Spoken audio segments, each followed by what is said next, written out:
everybody. Welcome to our latest episode of Romantic Reading Wrap Up, where we are talking about the books that we read in August. And I am film critic Rachel Wagner, and Bree's here. Hello, everyone. How are you doing? I'm good. I'm ready to talk about this book with you because talk about hyped. Every Summer After by Carley Fortune is our main book that we're talking about this month. And it's kind of an appropriate book because it's all about summer, those summer feels. But you said this book has gotten a lot of hype, you would Yeah, say. it's one of those books where I don't know because I don't have cable. I stream everything, but it's one of those books where I think the author's been on TV, like all the big book clubs. It's one of those books and it's been on oh my gosh, Instagram. Like everybody that was reading it was like, it's a 5-star, it's a new favorite. So when we were talking well, what are we going to read next? I sent you this one and I think another one. And you were like, let's do this one. And I was like, okay, sure. Cause everybody's been just raving it Mm-hmm. about it. So I'm glad that we went with it. Yeah. I mean, we've been texting, so I kind of already know how you feel. Yeah. But So this, it was just published in May. So a new book, and I'm kind of not as really in the book scene, so sometimes I miss things that are super hyped. But yeah, I guess it's gotten a lot of play.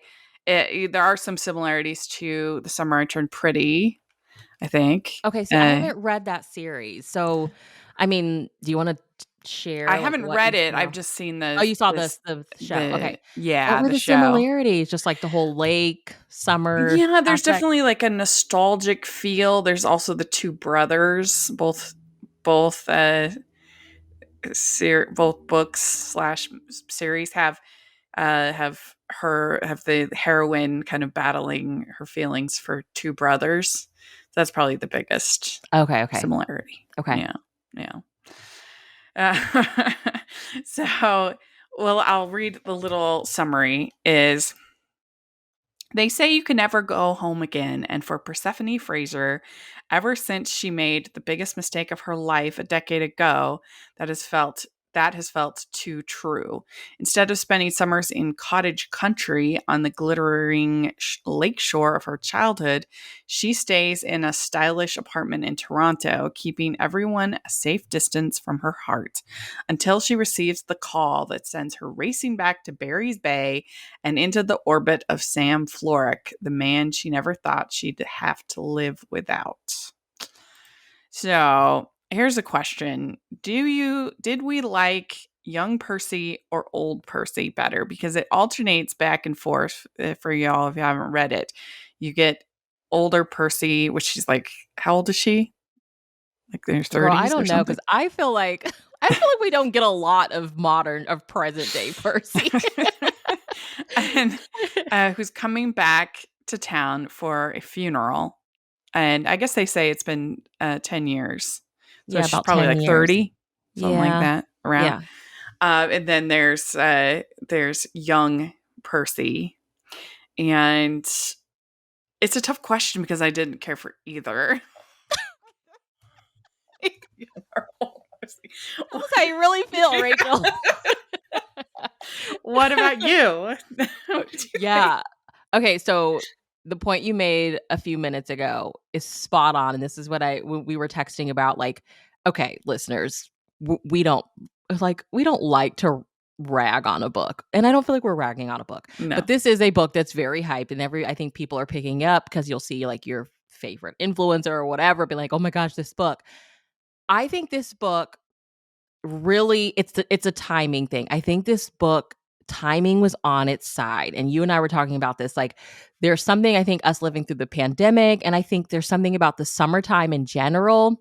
I think summer as a season just lends itself to it makes you reflect on summers before, right? And Mm-hmm. I think I was halfway through the book and I flipped to the back, and I never read author's notes. I mean, I'm horrible at that. I'm sorry, but for some reason I flipped to the back and I read this 2-page author's letter, and she was saying I was feeling super nostalgic when the pandemic hit, and I was like, that is, I think, Mhm. very true for a lot of us. And that's when she started writing this book. And I just think there's something about summer and how it makes us nostalgic, and just the fact that we've been so living pandemic life and we may be wanting to go back to simpler times or whatever.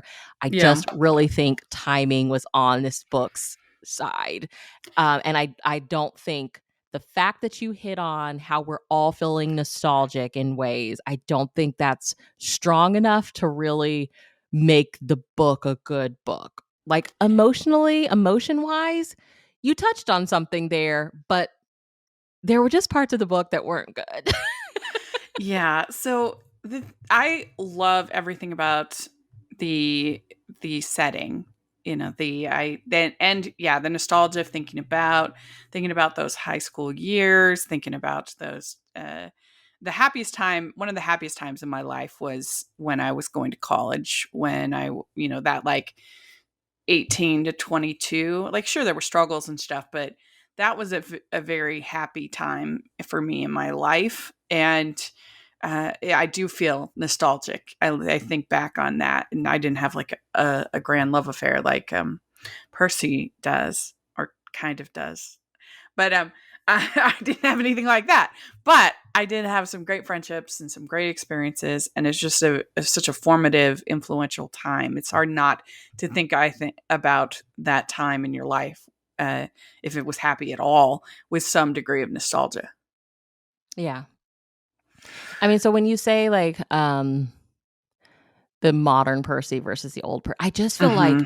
this is another kind of downfall of the book, is that we spend so much time in old Percy's perspective. Like the past chapters felt longer than the present day chapters, and that they Yes. felt like we had more of those than the present day chapters. Like Yeah. this book could have been a young, I don't know, it couldn't have been, it felt like a young adult novel, and then you're reading Yeah. it and then sex is happening and you're like, "Oh, well, no, it's not a young adult novel, it's an adult novel." It's like, what does it wanna be?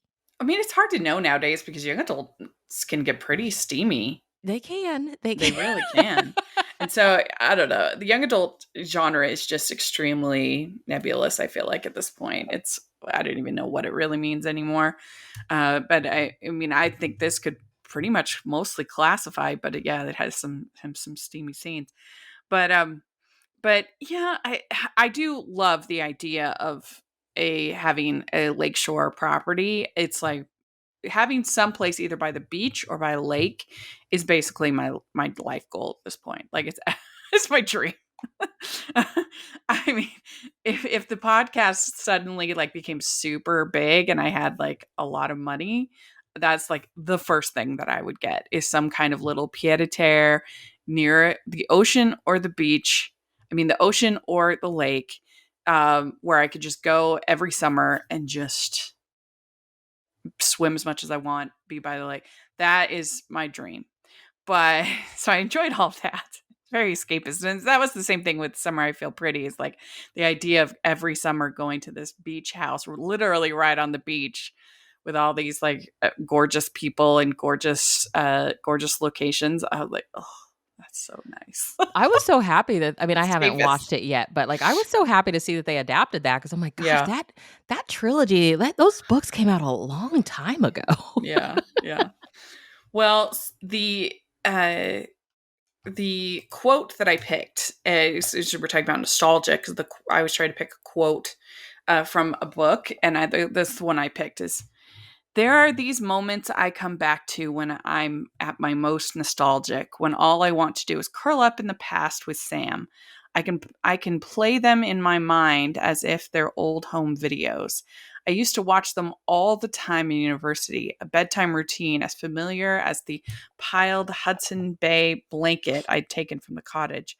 But the memories and the regrets they carried with them chafed like the blanket's wool, and I would lose nights imagining where Sam was at that precise moment, wondering if there's a chance he might be thinking of me. Sometimes I felt sure he was, like there was an invisible, unbreakable string that ran between us, stretching vast distances and keeping us joined." Yeah. So I thought that was a pretty good moment talking about the nostalgia. Yeah, I mean, I think that aspect of the story, the summer love who lives in a different place, like they meet at like I think it's like 13. I feel like it's 13, maybe it's 12. Something like Uh that, yeah. yeah, like they're really young. My one review that I saw of this was like, when does this book actually take place? Cuz Yeah, like that's a good point. like when Sam is at college and she calls him at college, she's calling like the room phone, and she's like if this is like a recent book, they would have had cell phones, like she could have Yeah, called him on. that's But true. so just thinking of them being kids or whatever, you think of like summer love. So it's this guy that you've met, late cottage, whatever. Like I think she really captured that like part of it really well. I think I can't act like I completely hated Percy. I love that she loved horror and she was a writer and that she wanted to write horror, because typically I feel like that would Mhm. be for the guy character, and he's like from the beginning very supportive and like, I'll read your stuff and I'll help you with ideas. I thought a lot of that was really cute. I do think that, and this is I think something you and I were texting about, is like eventually though it gets to a point, especially this book wasn't set during like the 60s or 70s. I don't think it was like very Modern, too yeah. yeah, very modern book. Like even as teenagers eventually it just, you have this question of like, why aren't you guys together? I don't think it was believable enough for me to believe that like eventually you guys just wouldn't have gotten together, you know?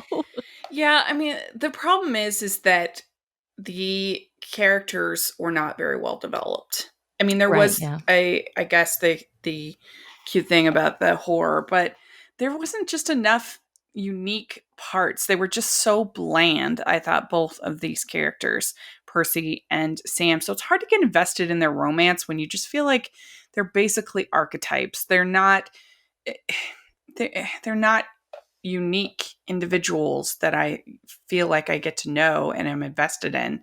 They're just, I was thinking about it, was watching when I was, it was when I watched a little bit of, I haven't seen tons of it, but watched a little bit of Dawson's Creek.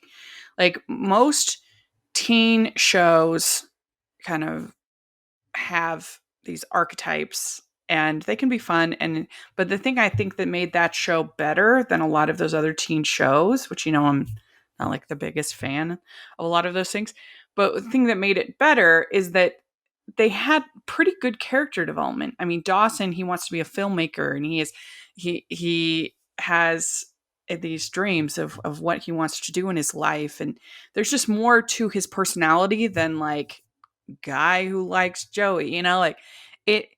And so I don't know. I think that she needed to do more character development.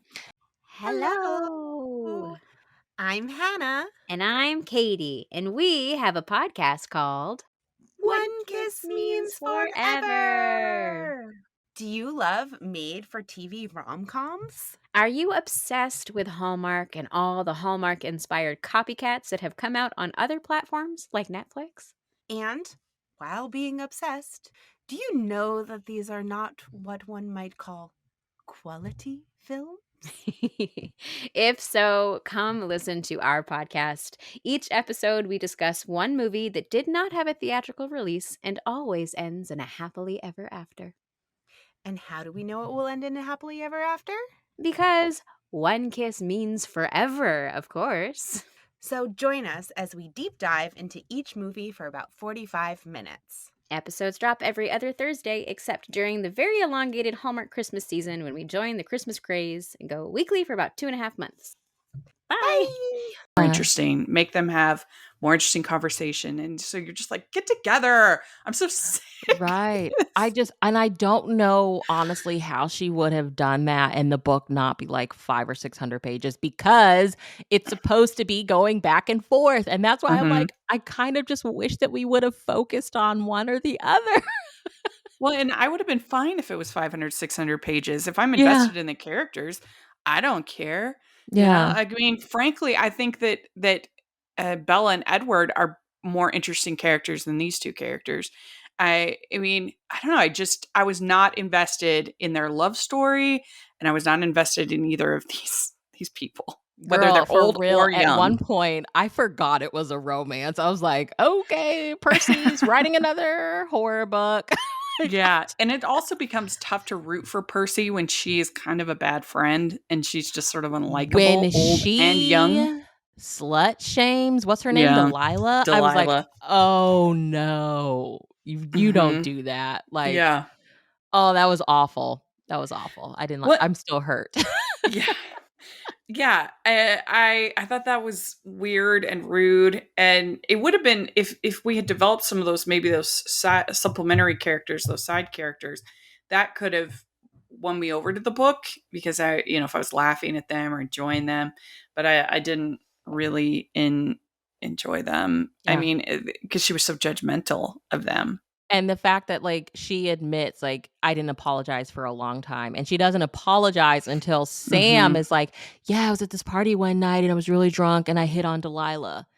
Now you believe when your friend is like, Yeah, I didn't do that. I wouldn't do that. Okay, now I can apologize because the guy yeah, has come and said, like, he's the one who hit on you. Like, this is your friend. You spend way more time with her than you even do with yeah. Sam. So, yeah, Well, that was and the whole thing with Charlie, I felt did not make sense for her character at all. Rachel. Where did that come from? It was super predictable. What? Did you not get to a point where you were like, something's going to happen and it's going to be with Charlie? I had that inkling. I was like, he's just doing a little too much.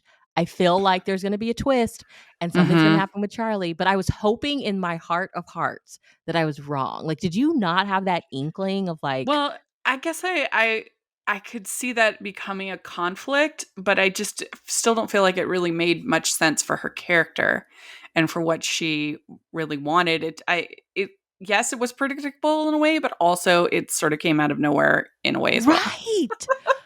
I was like, this? This is what we're doing. I don't know. and Like, and it was is there weird a how bro the code?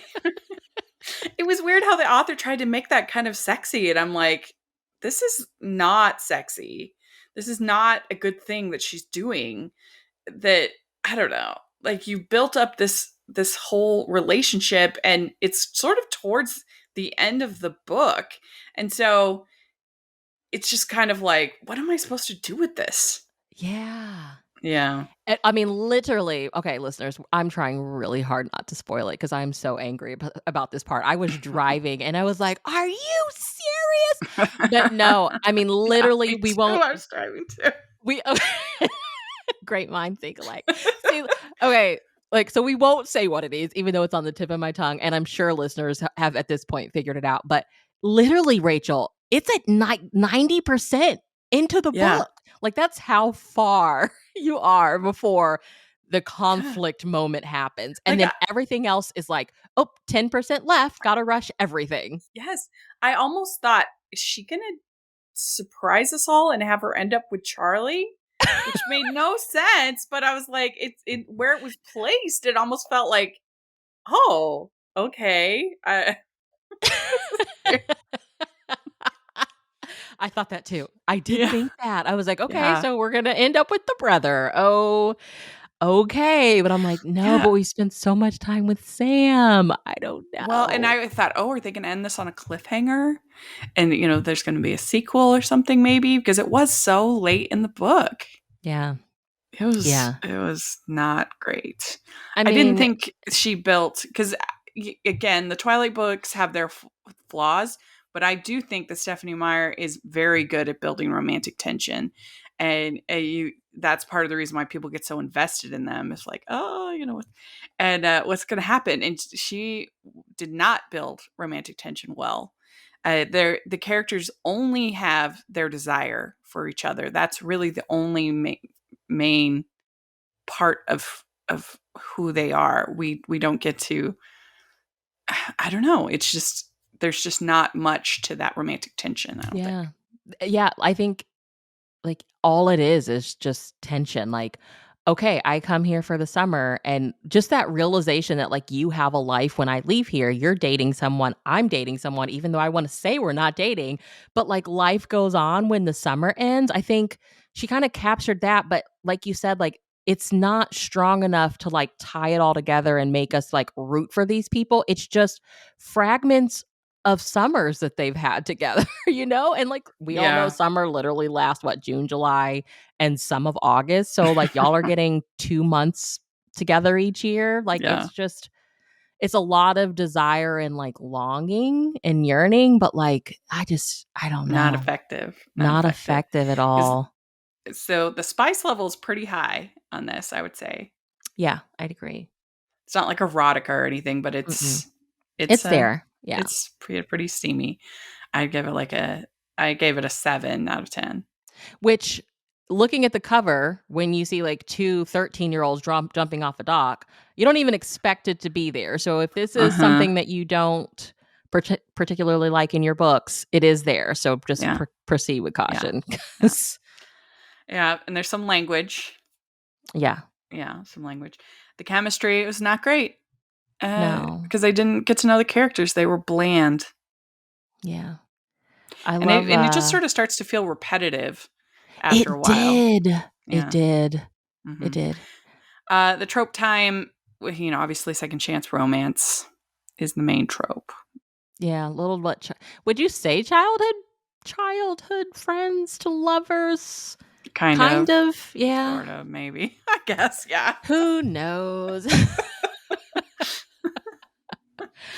Yeah. I think my favorite scene is when like she returns to the Lake Cottage area because Charlie reaches out to her because him and Sam's mother has passed away, and Percy was close with their mother. But like a flashback of the mom is she's like Percy was like watching scary movies in the cabin alone. I can't even remember like why she was alone, but like she gets scared and she calls Sam or Charlie, one of them, and Sam like walks over and gets her and she spends the night over there. And the mom, next morning they come downstairs and she's like, if she needs to come by, that's fine, but you are on the couch. I'm like, finally there's kind of like an adult here that is trying to intervene with these two. But yeah, I think that is like the only scene that like really kind of I remember it, because I mean she's unfortunately gone now, but just that moment of somebody standing up and being like, yeah, I support you all's friendship or whatever, but like you're still a teenage boy and she's a teenage girl. Yeah, that was pretty good moment. So what did you give this on Goodreads? I gave it a 3. Did you give it like a 2, Rachel? I gave it a 2. Yeah. And I think you're just super nice and you don't like giving out 2s. But I even put in my review, I was like, I may dock this a star, but right now it's a 3. Yes. I love when we read a book and we both agree that like we don't really like. And there's so much to talk about when you don't like a book. So yeah, it's true. And I understand it's hard to write a book. I get that, but I respect the effort. But it's just not for me. And you might read it and you might love it. So go for it. I mean, a lot of people obviously did. A lot of people are loving it. I mean, I had one friend that when I was reading it, she's like, oh my gosh, I have so much nostalgia from reading that book. Like she too had that experience where she had like a summer romance. And I was like, I feel like this is why people love this book. But like the structure of the book, the execution of the book, I mean, how it makes you feel nostalgic doesn't like compensate for the fact that like the execution's just not done well. So I was like trying to keep that in mind. Like, sure, I've had a summer romance too, and it made me think of those days, but like still I'm like reading the book like this is just not going well. Yeah, it comes down to the characters. Maybe some people aren't as much of character readers as I am, but in these kinds of stories where it's not like the plot is reinventing the wheel. So what it comes down to is, are the characters engaging? Because what's basically going to happen. The tropes, what you're reading. So is the banter entertaining? Which I wouldn't say this was. The banter or dialogue wasn't particularly entertaining. It was fine, I guess. But are the characters engaging? And I would say no. Yeah. Not for me, at least. Whereas if you want in my opinion, a much better example of teen romance, check out Better Than the Movies by Lynn Painter that we talked about, that also came out this year. I personally just loved that book. And I thought that the characters were so much better than either of these characters. More engaging, more interesting. We need more teen romances. I feel like we need just more straight up. I mean, no shade to the fantasy readers out there. Fantasy is huge in YA, but like I just want more Jenny Han, more Morgan Matson, Lynn Painter, like just straight up young adult romance contemporaries. Like they deserve it. They fall in love too, you know? We'd like to take a second from this episode of the podcast to celebrate our sponsor of this episode, and that is the Hallmarkies Patreon. Do you love Hallmarkies podcast? Do you want an inside scoop into what happens on the podcast? Do you want early access to episodes and loads of cool perks? Now is the time to become a patron of Hallmarkies podcast. By becoming a patron, you get to access our patron Facebook group. You can request episodes or even be a guest on the podcast. And most importantly, any patron can join our monthly movie watch-alongs with stars like Paul Campbell, Natalie Hall, and more. It's as low as $2 a month to join in and become a special part of the Hallmarkies family. Please consider, and we will love you forever. Go to patreon.com/Hallmarkies.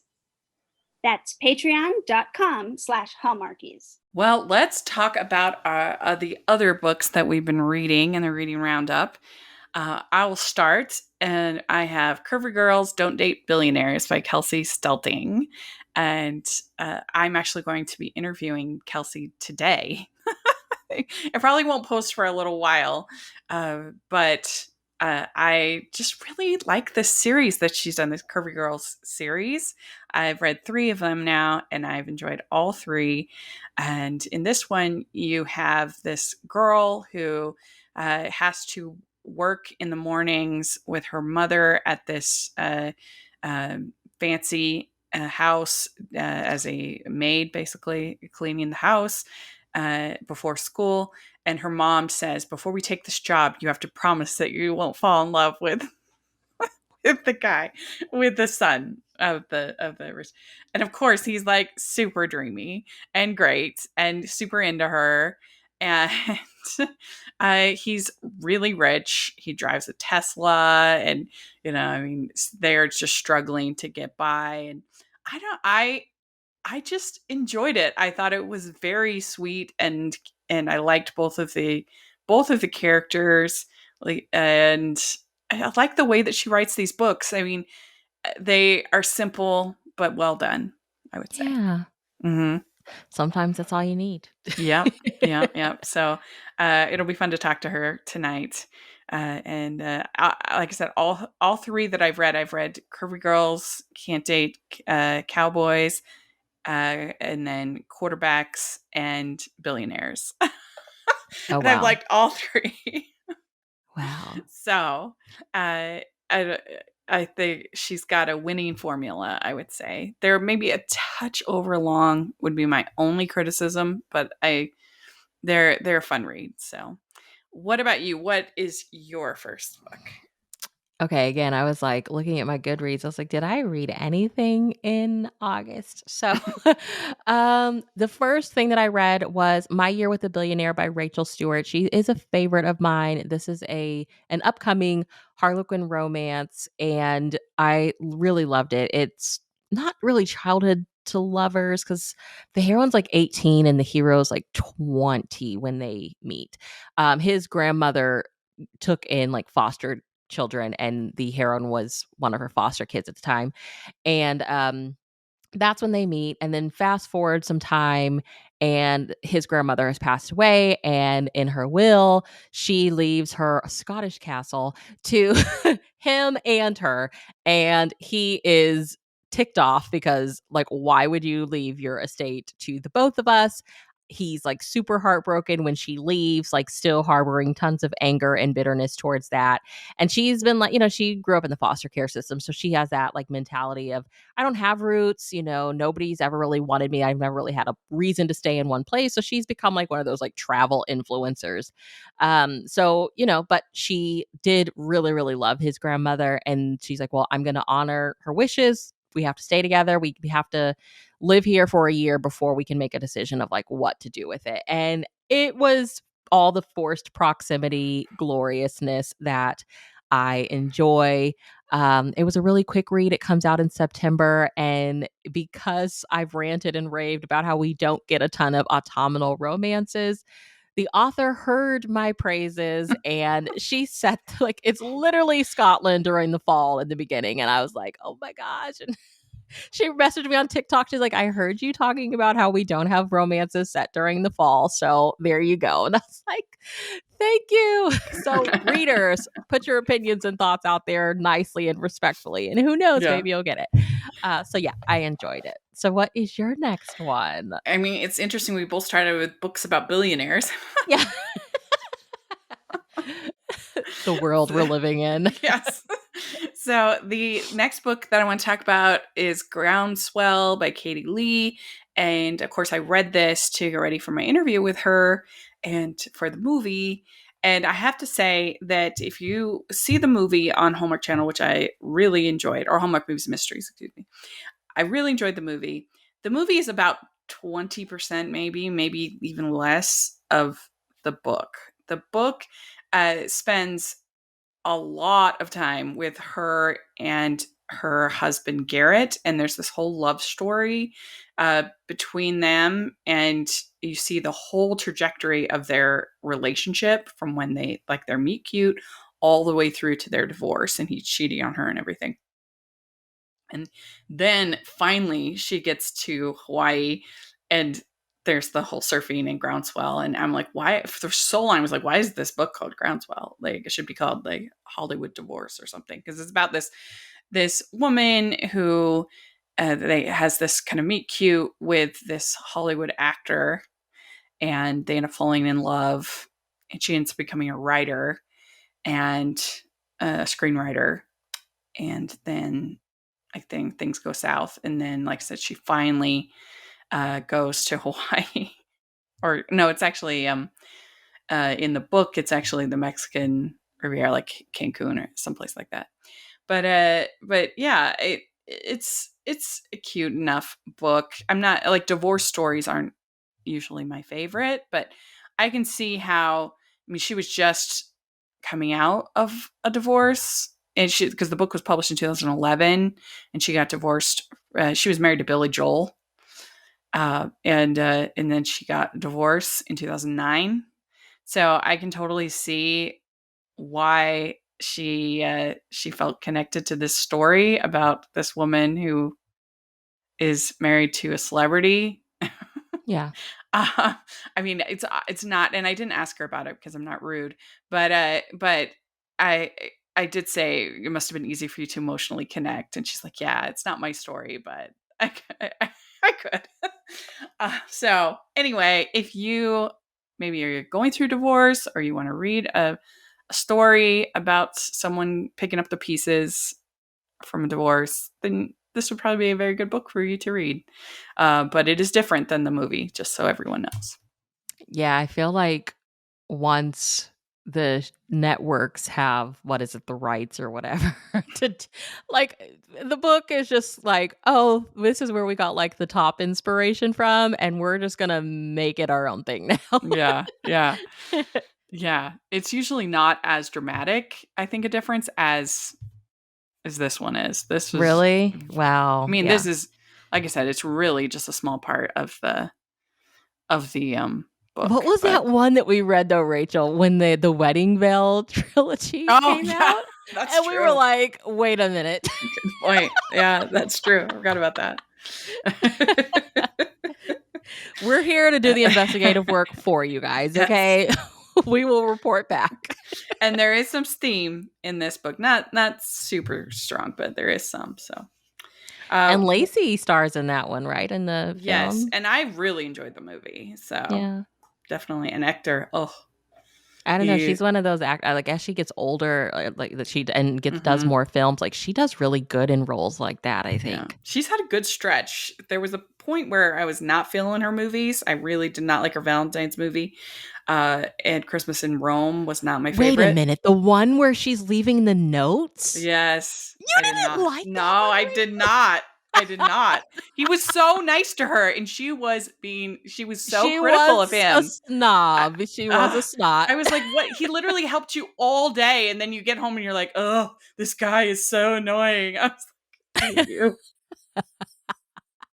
But that's the writing. That's not lazy. Fair enough. That's true. But yeah, you are right. Yeah, you're right. But what's your next pick? Or what's next you read? The next one I read is Their One Night Rio Reunion by Abby Green, which is a Harlequin Presents. And I loved this. So very fast paced from the beginning. So literally within the first 50 pages, we learn why our characters are going to have an arranged marriage. We see the arranged marriage happens, and then fast forward a year and they're getting a divorce. Like literally we are with them signing the paperwork and you're just like, what? But it all makes sense.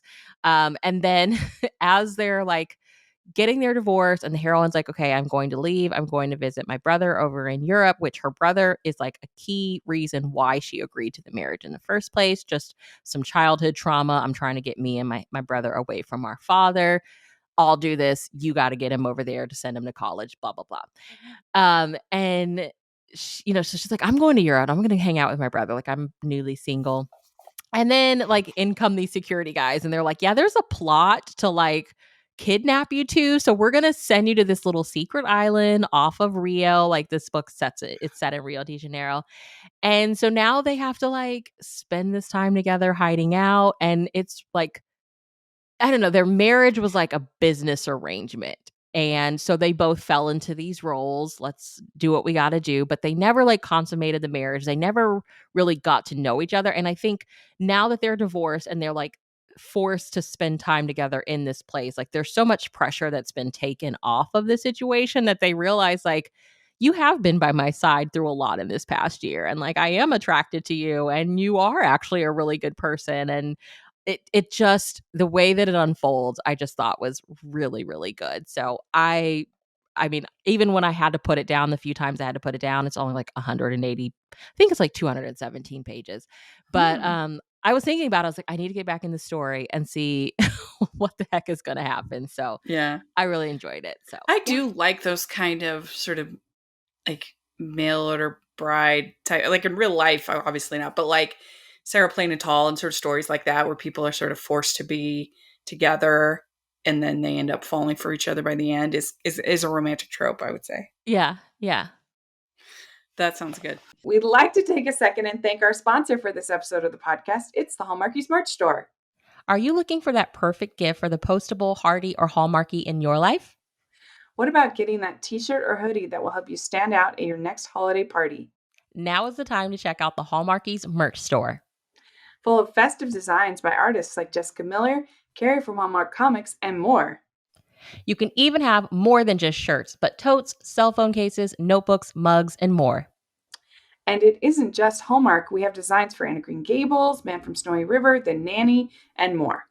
Every purchase at the merch store goes to help support the podcast and allows us to make the great content you know and love. There are frequent sales, so go to tpublic.com/stores/Hallmarkies or see the link in the description. That's tpublic.com/stores/Hallmarkies. My next one is called The Do-Over by Lynn Painter. I already talked about her once. This is another teen novel from her young adult book. And it's kind of a Groundhog Day scenario, which is fun. So you have this girl who has this idea of what she wants for Valentine's Day. And everything goes wrong. Everything is terrible. And then she wakes up and she has another Valentine's Day. And she has another and another and another and another. And it keeps happening like 50 times, like a bunch of times. And she has this guy that she is partners with in chemistry that she sort of initially dismisses, but as the days go on, she starts to notice him more. And anyway, so they have a romance. It's cute. And so, yeah, it's fun. If you like things like Groundhog Day, Palm Springs, those kinds of time loop stories, then it's not better than the movies. It's not as, at least it didn't excite me as much as that book did, but it's cute. Yeah. Yeah. So, Well, okay, my my last two are kind of duds, so they'll be quick. Let's see, which one do I want to talk about first? Okay, so I'll talk about the last novel that I read. So it was called Keeper of the Moon by Harley Jane Kozak. It's part of a paranormal series that I've been reading with Harlequin's Nocturne series. I've read the series out of order. The first one that I read was book 3, and I loved it. I mean, I think about that book all the time. I kind of want to reread it, but I don't want to like reread it and not love it. So I finally read this one. It's book 2, and I don't know. It's just like my least favorite of the series. So it's set in the world of like Los Angeles's underbelly, and the whole kind of premise of the series. The first series was set in Louisiana, and that's kind of how all the creatures and everything are introduced.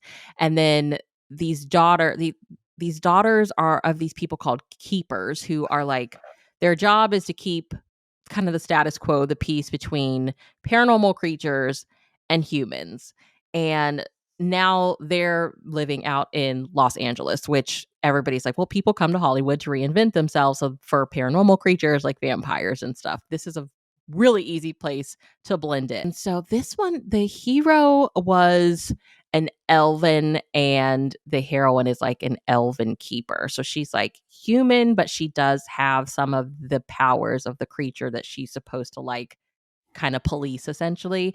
And somebody's been like killing actresses, like poisoning them, and she was an aspiring actress, so like she's kind of caught up in this whole plot, and the whole mystery is like trying to get down to the bottom of like who's killing actresses by this poison. I didn't expect the twist. The twist definitely took me by surprise. I did enjoy that. It hit a lot closer to home than everybody was expecting, but I don't know, just unlike the previous stories in the series where like there were some of the books where like I would reread chapters because I just wanted to know every little detail and like memorize it. This one I just thought was like kind of okay. Take that with a grain of salt, listeners. If you're looking for a good paranormal series, you may love this one, but for me, it was my least favorite of the series. It was still good. It just did not, I don't know, it didn't have that staying power like the rest of them. So yeah. and what's that one called? It's called Keeper of the Moon by Harley Jane Kozak. One thing I wanted to add real quick about the do-over is there is a lot of cursing. For a YA book, I thought, and including the F word a number of times. So if that's something you don't like, I know, girl. Every morning when I walk my soon to be 7-year-old to school, we pass by the high schoolers waiting for the bus, and I'm like, I mean, oh it's my fair. gosh, your language, it's awful. That's fair. That's true. So anyway, it was surprising to me because I don't read that much YA. That was like, oh wow, Yeah, but you're right. That's true about high schoolers. But it still is like an adult reading it. You're like, was my mouth that awful? And mine definitely wasn't, but some of my friends were for sure. All right. Well, my next one is To Win a Prince by Tony Shiloh. And full disclosure, they're sponsoring the podcast in September. So that's why I read it, because I was interviewing her. But I really I enjoyed it. It's kind of fun. This is the second in her series where she's like invented this whole African island country, Oloro Isle. And instead of, it's just refreshing. Instead of it being like an Eastern European royal story, this is an African royal story. And I thought that was kind of fun. And in this one, I haven't read the first one, but I want you to read it because I enjoyed this one. There's this prince named Econ who gets involved in this scandal. He basically gets disinherited by his father, and he's forced to do community service for the heroine's company, which is something that helps. Her name's Iris, and Iris's company helps like women with sell their handiworks and their start up their businesses, kind of. So he helps her, and of course at the beginning he's like adjusting to life as a normal person. Like he doesn't have his limo or his penthouse or his all this stuff, and she's had a crush on him from the very beginning, but she's obviously his boss, and so there's like awkwardness there. There is a faith element in this, that he starts going to church first to kind of be with her, be near her, and then it becomes kind of his own thing, which I appreciated that it was really, she was hardly involved in that at all. It was really his own conversion. But if that's not your thing, then you might not like that part. But I thought it was pretty well done. And I think this would be an interesting one for if they wanted to do a royal movie for Mahogany. I think this would be a really interesting one, a fun one that they could do. I interviewed Toni yesterday, and we'll have that on the pod. And she was great. I really enjoyed her, and that's a fun interview. But we did a whole part of the interview was we did our casting of who we would pick for the movie. And Michael Xavier definitely needs to be Econ, I think, for sure. Yeah, I was like, I recognize that name. She writes for Harlequin's Love Inspired line too. So yeah, yay! we talked a little bit about that as well in the interview. So like I said, it has pretty strong faith content. So if you're not into that, you might not like it. But I enjoyed it. I thought it was a cute story, and I like the whole idea of a African set royal movie. I think it's fun. Let's do it. We needed Hallmark. Come on now. Yeah.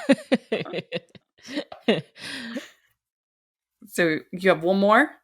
I do. And honestly, I don't even remember what ones I read, but I'm up to book 66 in a graphic novel series my gosh. that I've been reading.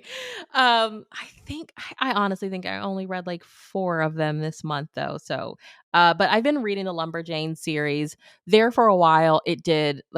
It has kind of become repetitive. I do feel like this is a series that may have been drug. I don't know which one it is, but I think I think it's wore out. It's welcome.